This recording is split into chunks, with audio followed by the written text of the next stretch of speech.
changing our timeline on the fly. How would that work?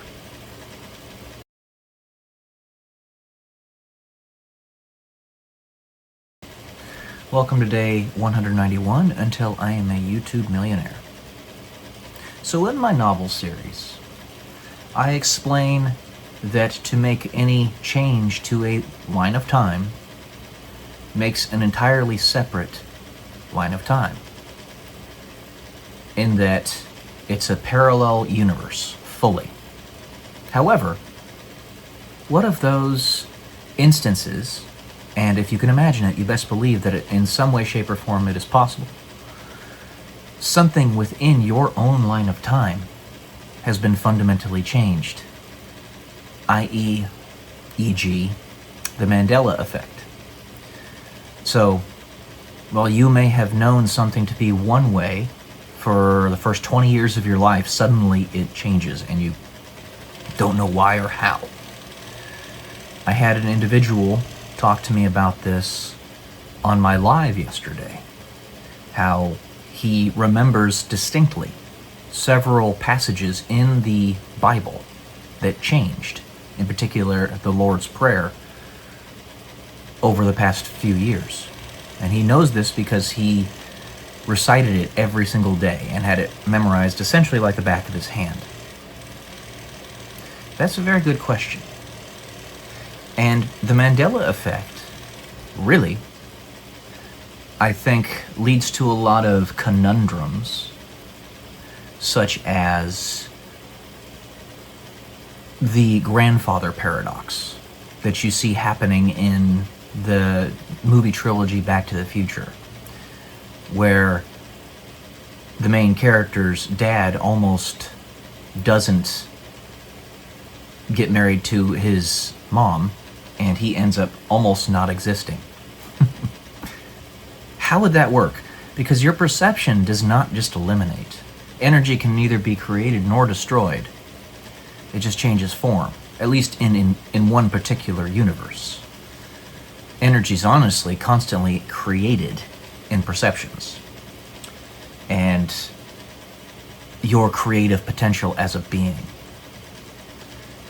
So how does that work? I am thinking this on the fly of how to actually square that circle. We haven't even time traveled yet. And yet I am trying to broach topics, as many of our thinkers have in the past, that require us to have some type of, they don't really require it, but it would definitely be a help for us to have some type of empirical evidence to discern one way or another. But then at the same time, the empirical evidence may actually affect the end result. Because double slit experiment, observer changes and affects reality the same time that they're actually observing it. Just like the Inception idea from the movie Inception with Leonardo DiCaprio, where you can get right in the middle of creating and perceiving a reality, and it happens so quickly that you don't realize it's happening.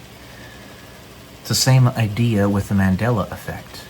Let's say that somebody has a tool, a time machine of some form, that allows them to pierce the veil of an entire zeitgeist, right? They can look at the entire line of time from above, observing it. Okay? Sorry. And in the fact that they can do this, they can go back and edit certain things within that line of time. How does that line of time stay coherent? There has to be enough perceptions of these Mandela Effect things that are not overpowered, or that are overpowered by those who allow for the change or accept the change. Because like I said, collapsing of the wave function, the convergence of our current reality, is basically just the coherence of it. It's the coherence of the interference pattern, where we all live together and accept the consensus reality in which we live.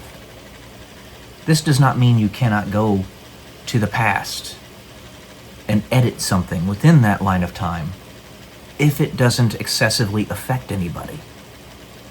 If it excessively affects a perception or group of perceptions, then it will blip off into another parallel line of time. That's the way I see it. It does check out if you look at the double slit experiment, because observing the electron makes it collapse into a particle, whereas not looking at it, it's a wave function, interference pattern, just like we are. It does check out. So if those changes are subtle, and they can be as subtle as an entire person, then the changes can occur. But if that subtle change is indeed even a person, say Jesus for example, and then at the end people finally realize who and what they are and that they're actually living among you right now, suddenly the whole timeline blips off and changes because perceptions of reality have adjusted.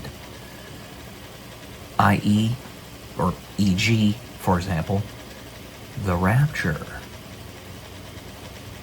So the Mandela Effect, I would say, is a miniature form of what we should be experiencing in the rapture. Now, of course, this convergent being, in order to not be immediately picked out and destroyed, would have to not know who they are for the majority of their lives. And then right when they figure it out towards the end, be protected by everything possible that wants it to survive so that it can. And then everybody that's trying to protect it blips off with it. Kind of like a like a positive polyp. A good cancer, if you think about it. Because let's say that the primary line of time was always set to completely self-destruct, right? And this individual, or even group of individuals, are carrying everybody away from it, simply by virtue of other people trying to protect them and follow them. They have proven proof positive that they are what those other people protecting them want, which is unconditional love, freedom, liberty, all that is good, creation, building. So the Mandela Effect, I would submit to you, is simply a miniaturized version of the rapture. The rapture being where we blip off of this line of time and no longer are facing our certain doom. Something to think about. And there's nothing that says within the double slit experiment convergent reality that we live in which we live, that this cannot be the case. Your perception creates reality, and the very fact that one can even percept such an idea within this reality, therefore coalesces it even more.